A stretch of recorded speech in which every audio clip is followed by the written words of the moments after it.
Hi and welcome to the second video for the sensory workshop. So now we've got a good understanding of what sensory processing is and what sensory processing difficulties can look like in children. It's time to think about what we might be able to do to try and help. So what we need to start thinking about is which senses children might be struggling to process and whether we think they might be oversensitive or undersensitive to that sensation, or whether it's a combination of both. And this really is just detective work. It's looking at what we might be seeing and trying to work out what that might mean for that child. You've got the list on the previous video of the kinds of things that we'd see for each sense, and within that sense whether it might be undersensitivity or oversensitivity. And it's really once we've started piecing that together that we get a better understanding of how we can help.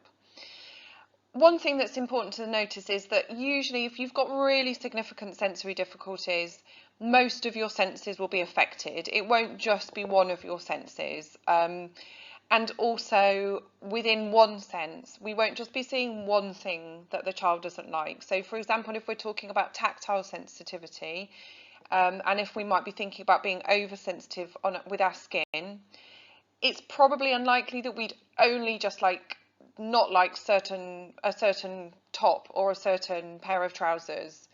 You're going to be looking for other things as well. So it potentially would be not liking different types of clothing, also not liking having our hair touched, maybe not liking water or sand or paint.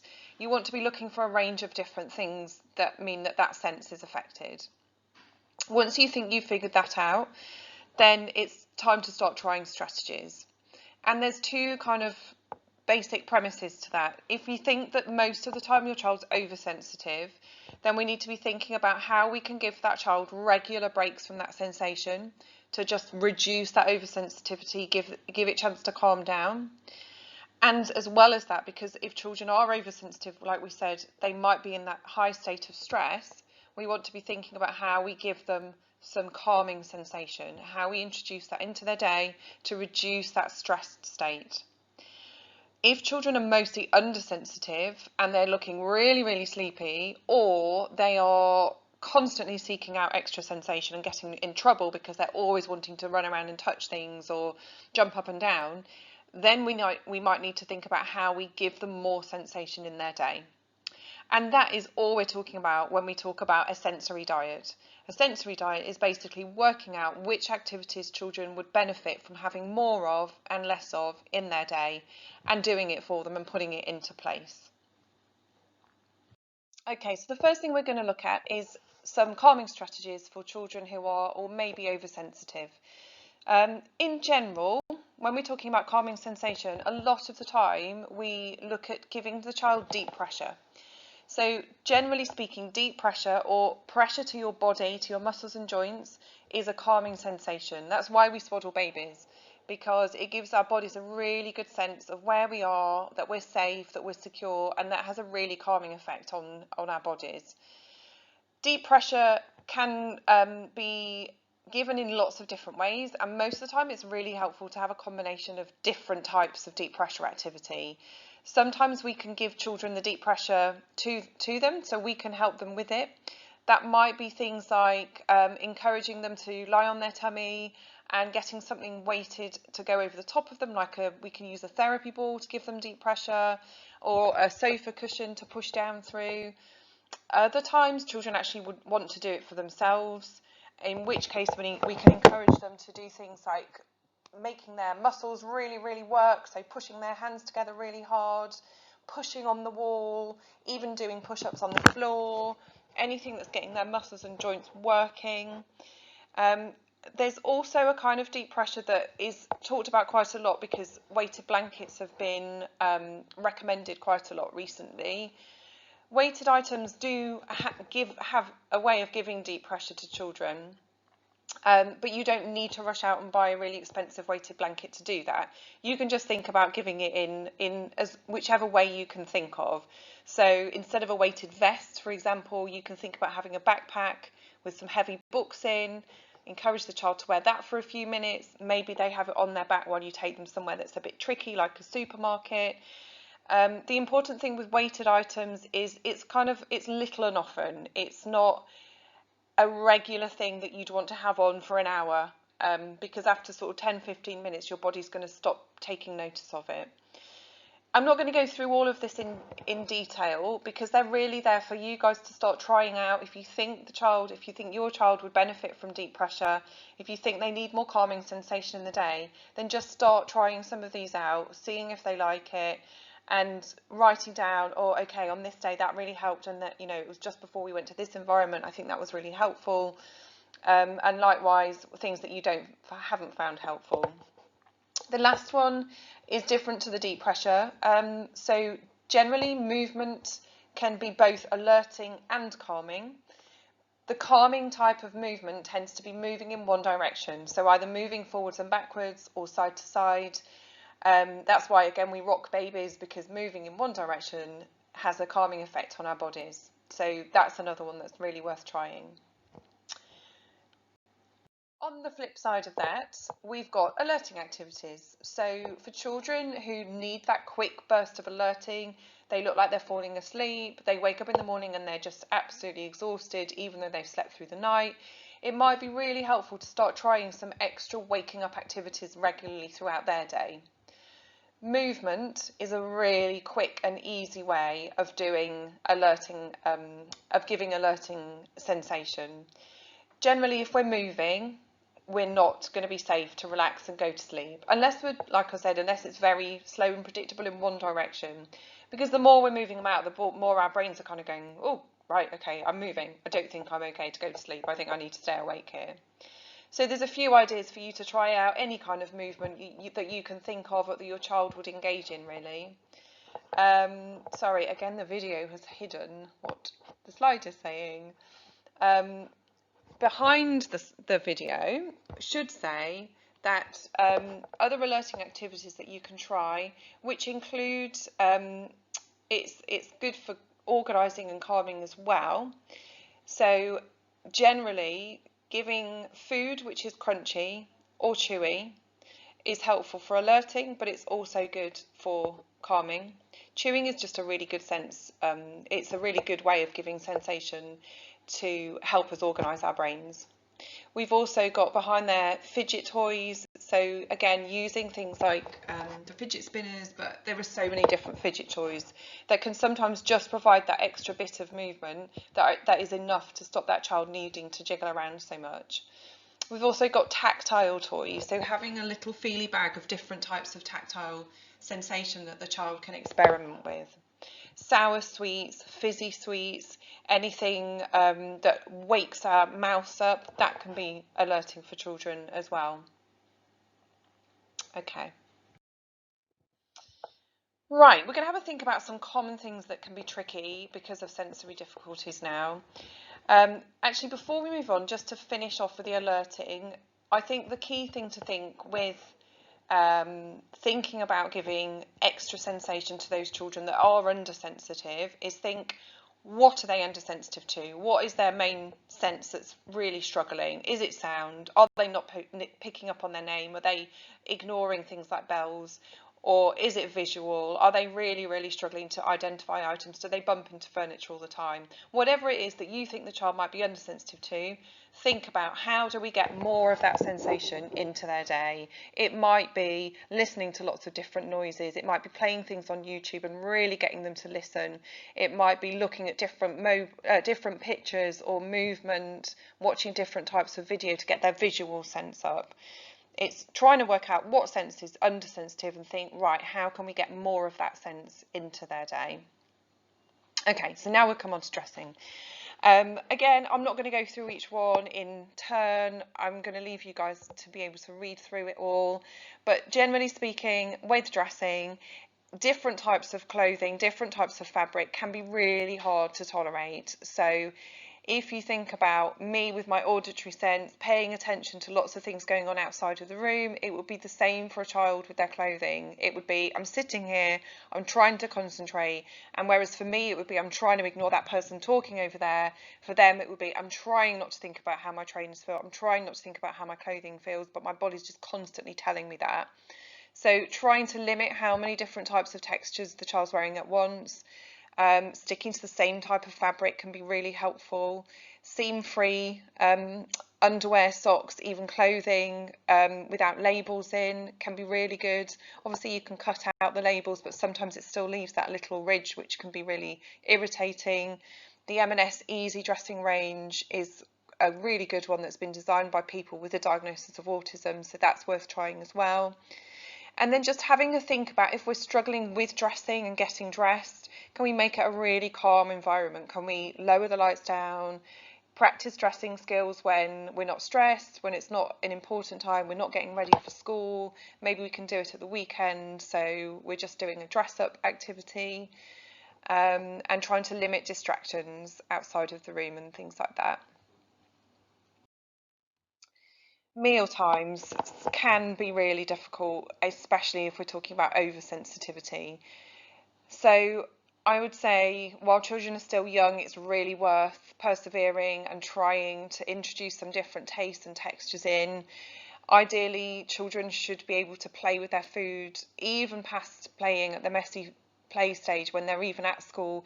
Just being able to touch it with their hands first, with no pressure to put it in their mouth, will make them feel a lot safer with it, and then they might be more willing to experiment and try a taste and take a taste of food as being a total success. Brilliant, okay, we're not doing that again today, but we'll try it again tomorrow. It takes you 20 times of a new taste before you've got used to it, before you even know if you like it or not.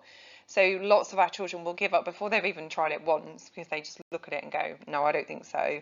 So building up that tolerance to get to 20 can be really tricky, but just saying you just have to lick it and then we're not doing it again, we'll do it again tomorrow if you want, can be worth doing. It's also something to think about as they get older and they might still be on a really restricted diet. What are they able to tolerate? What have they built up a tolerance for? Is it loads of crunchy food? If it's crunchy, let's just try as many different types of crunchy food as we can think of. Are they willing to have it, but it's all separate on the plate? We don't need to work on that. I think that's a really okay thing to keep going with. That's a really viable thing to say, actually, you know, I've got students on my caseload at secondary school who go into the canteen and they're able to get their sauce and their pasta and their meat separately, or their vegetables separately, and they'll just work their way through it separately. And that's okay. I think having it all mixed together for some people is just, it's always going to be really difficult. It can be very overwhelming. So it's kind of thinking about what's going to be acceptable, what's okay, and working up towards that. Just a word about chewing. So lots of children, especially when they go to school and maybe they're a bit anxious about school for whatever reason, because it might be a challenging environment, they might find social interaction difficult, it might be the learning's really tricky, or it might be all of the above, can sometimes develop a habit of chewing or mouthing things. So generally that's a sign that they're finding things a bit tricky and they're a bit stressed and they need to calm themselves down and they need to organise themselves. Chewing is a really calming and organising way of getting sensation. So it might be the collar of their shirt, the cuff of their shirt, the collar, it might be their hair, a pen, whatever it might be. And what's really helpful is if we can start thinking about ways that we can introduce calming sensation, that they don't need to then resort to chewing on whatever it is they're chewing. It's helpful to try some movement and calming deep pressure activities like we talked about, but it's also thinking, how can we get more of that sensation that they're actually seeking directly to their mouth? Is it thinking about a chew toy? And you can get really subtle ones as well for older children. You can get pendants that you can chew on without no one even really noticing that it's anything different. They go down, you know, behind your clothing. Or is it thinking about having some snacks that are chewy during the day, and we can think, okay, at break time they're going to have whatever it might be, chewy strawberry laces. At lunchtime we can put in, I don't know, dried apricots, whatever they will tolerate. Maybe we can try something crunchy that can be quite helpful as well. So we can have some carrot sticks or bread sticks and just see if that starts reducing the need for the chewing. Okay, so like I said, self-care activities can be really difficult, especially if you're oversensitive. So we want to be thinking about trying to make it as calming an activity as we can, trying to limit the distractions again, so reducing the lighting, making sure it's a calm environment, trying some of the deep pressure activities before bathing, before hair washing, definitely before hair cutting and during as well. So having something weighted on your knee while you're having the activity that's really difficult. Trying to do it in a very predictable way, so making it really reassuring, because the worst thing is not knowing when it's going to finish and not knowing how long it's going to last because you're not doing it. So saying, okay, we're going to brush your hair and we're going to do it 10 times and then we're finished. Or having a timer and we'll do it for 30 seconds with the timer. It's worth thinking about how we are able to support children to start doing it for themselves, because the more you can do for yourself, the less anxious or stressful it can be. So as soon as we can, just getting them to do as much for themselves as possible. And that might be with a great big massive sponge that's really rough, but actually for them that feels really nice. It gives them more sensation than just something really soft and fluffy that's not giving them a lot of feedback. So something that's a bit rougher, especially for their bodies, and getting them to do as much as they can for themselves. It's definitely worth thinking about with toileting, which is another thing that can be difficult, whether there might be a really simple thing that's tricky, which we haven't thought about. So if their movement and balance sense isn't working that well, are they actually just terrified of having their feet off the floor? And if they are, can we give them a step to sort of support their feet on? And is that the thing that makes it reassuring? Or do they need something really firm around them to give them a really good sense of where their bodies are? So can we wrap a blanket around them while they're on the toilet? It's trial and error. It is for all of these things, really. I think that's the main thing from that one. Okay, and the last slide that we're going to talk about specifically is just a word about bedtime, because again, from a sensory point of view, that can be really tricky, especially for those children that are in a high state of alert during the day. If you've had your fight and flight response activated, you know how long it can take for that to calm down, with that adrenaline to wear off in your body for you to actually get calm again, let alone get to a place where you can go to bed. For children that are in a high state of stress, a lot of the time that fight and flight response hasn't reduced, and they're going into the bedroom going, oh my goodness, I'm completely awake because I'm still really wired. So it's just thinking about what calming activities we can do with them before we're hoping that they go to sleep. So generally, all of that lovely relaxing music, lowering the lighting, speaking in quite calm, low voices, trying to give some deep pressure. Maybe after the bath, we can wrap them up really tight in the towel and give them a really firm rub down. Doing all of the deep pressure stuff that we talked about, squishing with the cushions if they're lying on their tummy on a soft surface. And the things that we want to be thinking about trying to restrict before bedtime, definitely within like the last hour or so, is anything that we know is going to wake us up. So anything like looking at a screen or anything with a flickering light in the background, TV, is generally an alerting activity. And if you've already had lots of things during the day that are waking you up, then actually sometimes that is enough to just keep you going and stop you switching over into that sleep mode. So yeah, that's a few things to think about. Right, okay, so in general, the stuff that we've talked about, it's not a reward. It's quite helpful for us to be able to say that to the people working with our children, though, just to say actually they need to do their sensory stuff and then they can do their work. It's not do your work and then you get your sensory break. It's you get your sensory break and you get your sensory strategies in order to concentrate. I remember a story about a mum that took her daughter to a supermarket, which she found really difficult. She was very oversensitive, and mum knew that drinking thick milkshake through a straw was really helpful. It was a really calming activity for her daughter. And at the beginning, she was going around the supermarket and saying, right, milkshake at the end. We're going to come out and we'll go there and we'll get a milkshake. And every time it's like, right, okay, yep, absolutely. And then halfway round, it all got too much and they had to leave. And then once Mum sort of twigged on what was happening and gave the milkshake at the beginning, that continued to give a calming effect throughout the whole of the visit. And then they finished the supermarket on a success, and then it was time to go for a reward, a different reward. So thinking about, we need to do it first in order to then do the activity, in order to then get the reward at the end. Like we said, deep pressure in general is calming, as is movement in one direction.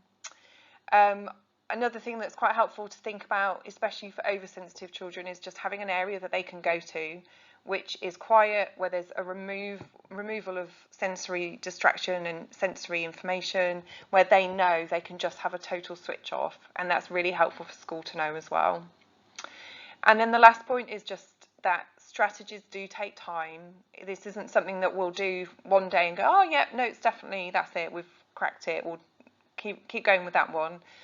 You might notice immediate effect, you might notice on day 4 an immediate effect, but most of the time it is after a good while, a week, 2 weeks, and then you think, okay, I've been doing that deep pressure before, we've gone to this stressful environment, and actually I think it's starting to really make a difference. Or you might have your child come and ask specifically for something after a couple of weeks because they know they start knowing that it's actually helpful for them. So I would just say keep going with trying stuff and don't write it off immediately. Obviously, if your child really doesn't like it at all, then you wouldn't keep going with it. But if you're not noticing a particular effect after a couple of days, keep going and see what the effect is over time. And start building up, trying to give the child as much choice as possible, because we're the same. One day we might get home, we're really stressed, and on one day you're feeling really stressed, but you just want to sit down. I just need to sit down and have quiet and a cup of tea, and I know I'll be okay. On other days, that's the last thing you want, and you're like, no, I'm too stressed, I need to go for a walk, or I need to put some music on, I need to distract myself.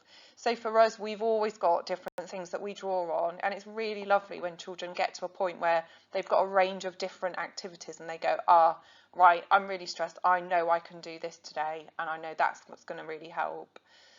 And I think it would be really good to try and explain that to school as well. If we're asking them to do any of the recommendations, if we're asking them to try stuff that we've found at home is really helpful, then just saying, it might seem like it's not helping at the beginning, but it should do over time. It's the same with things like fidgets. If you give fidgets to children in class, after a couple of days they start working, but when you first give them, they're just distracted by them because it's a new thing and it's distracting and I'm going to just want to play with it. But it's worth that day or 2 days of distraction to then go, right, now they're not even thinking about it, but I can see that they're using it to concentrate and to listen. Okay, so the leaflet that I talked about at the beginning is the top reference. So if you type into Google making sense of sensory behaviour, it's a really good overview of sensory processing and strategies, which has been put together by a different occupational therapy team, and it's really worth looking through and maybe even printing off for people that know your child and that you think it will be helpful for them to have a better understanding. I hope that's been helpful. It is a bit of a whistle-stop tour of sensory and we could talk a lot longer about it, but hopefully, because you can rewatch the videos and go through the slides as well, that will give you a bit of an idea, and I hope you find it useful. Okay, thank you.